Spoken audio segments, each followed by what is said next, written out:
that community. You mention this a lot in your book. You talk about the family, but you also talk being in a covenant community.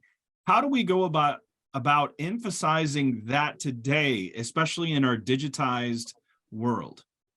That's a real challenge, because people are not used to that kind of relationship anymore.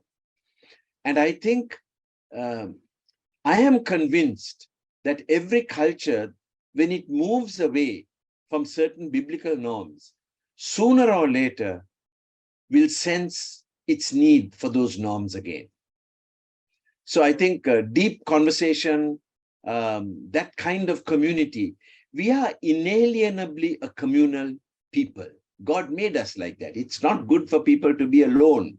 And so I'm convinced that even the West, which is out on a limb away from traditional morality, traditional structures of life, of community, I feel sooner or later they're going to see the need to come back.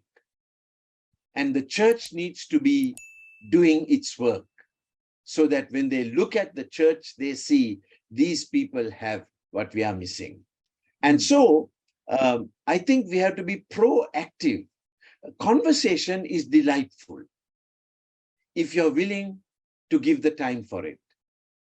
And I think we have to somehow develop ways in which we can give people the opportunity of benefiting from long conversation.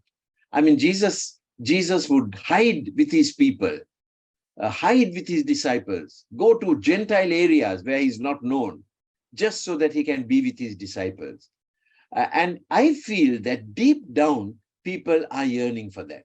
Now, there are some who don't want to be open. And, community is very difficult if there's no passion for holiness.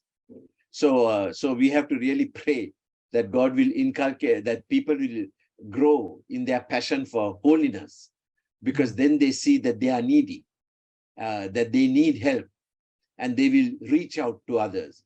That sense of need, combined with care, willingness to spend time coming from people, is, I feel, the way that we are going to restore some of this, not only in the West, but in our part of the world too.